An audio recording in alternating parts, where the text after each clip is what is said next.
The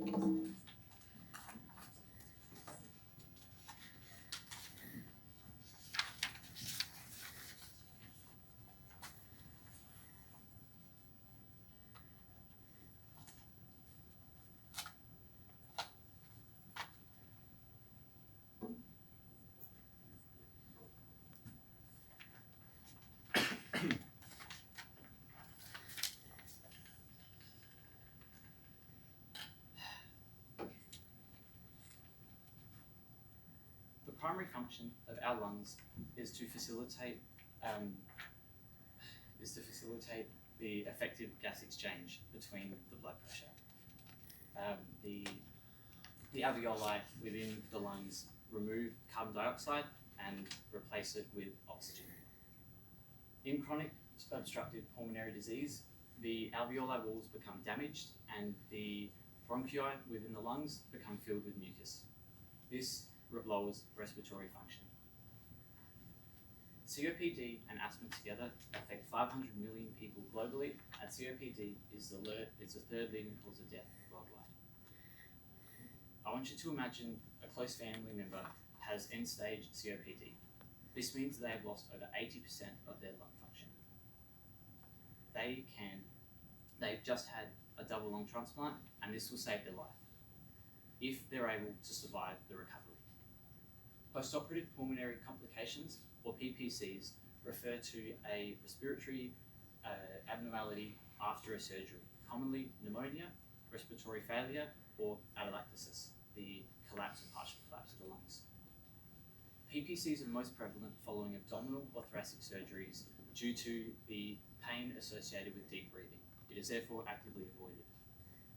When we stop deep breathing, our lungs fill with mucus, and much like in COPD, this lowers our respiratory function.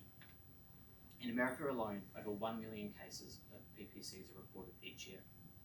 Now, of course, we have a device designed to prevent this, which is the incentive spirometer. The incentive spirometer facilitates voluntary deep breathing through opening the alveoli sacs and removing the mucus and secretions.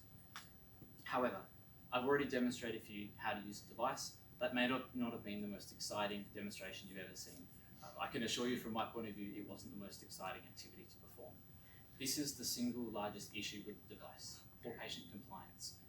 Less than 6%, as low as 6% of the number of people have been reported to actually use this device the way it was intended.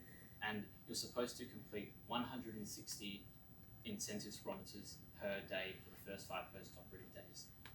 We therefore have an overwhelming need to make this device more exciting and engaging to allow people to recover most effectively.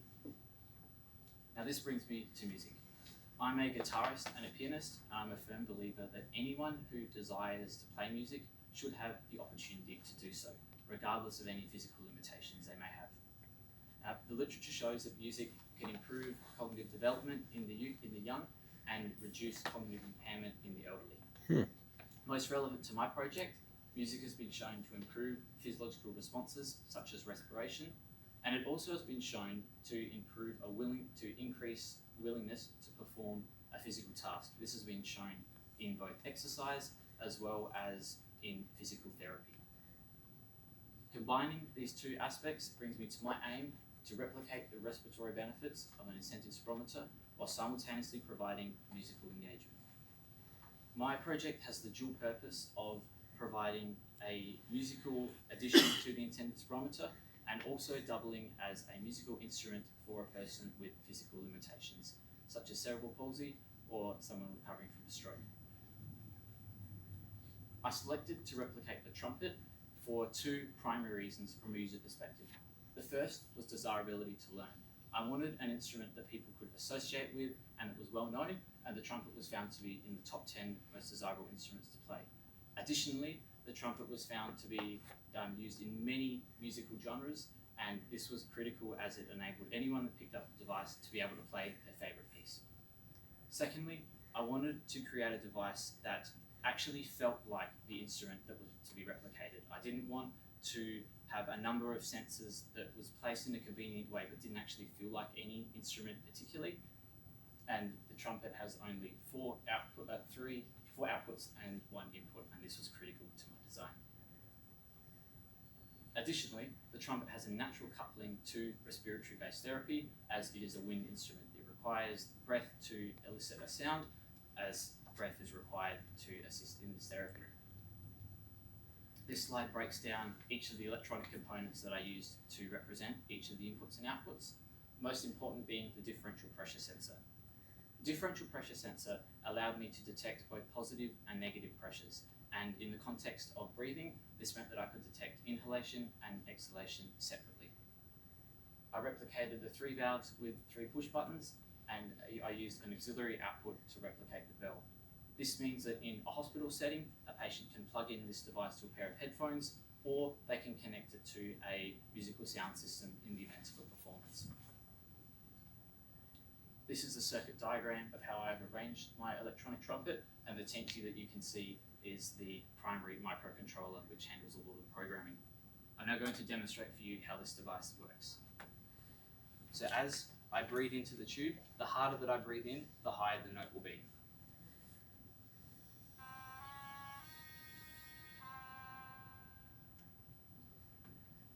Now, I wasn't able to recite Beethoven for you tonight, but what I do hope you can appreciate is I've converted information from my breath to a auditory and musical output. Now, the HCO6 Bluetooth module is the only component I haven't mentioned yet, and this was critical in connecting it to my phone. My project was lacking a user interface. I wanted to be able to see what I was doing with the breath, but also have an ability to control the way that it was using to make the therapy and the instrument customizable to me. Now, I've already demonstrated how the volumetric incentive spirometer works, where I take a single deep breath and I sustain that for a long period of time. The second type of incentive spirometry is flow-based, where I take a fast breath and based on the strength of my breath, I can raise all 3 balls. Maybe not.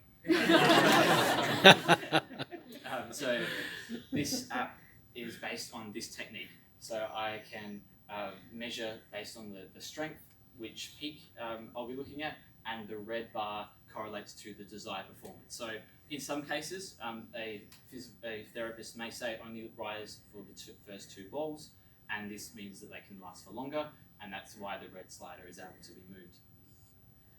Based on this same logic, the flow-based music creation app requires the strength of the breath to correlate to the note. The difference being I've now incorporated the function to play chords, which is 3 or 4 notes played simultaneously. Now, this isn't something that you can do with a conventional trumpet. I've actually added functionality to the instrument in this manner, and I've also replicated the valves on the touchscreen if this is a more convenient way for the user to use it. Finally, I've replicated the volumetric incentive spirometer as a digital form from what you can see visually.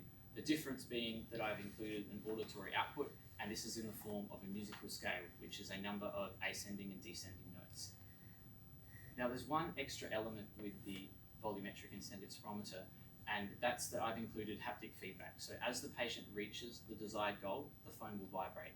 This actually means that a person who is blind or visually impaired can use the device as well, which they currently had no ability to do so. In terms of this project, I've been able to combine both my 2 major passions, music and assistive technology, and I've successfully created an assistive trumpet as well as incorporated music into my into therapy.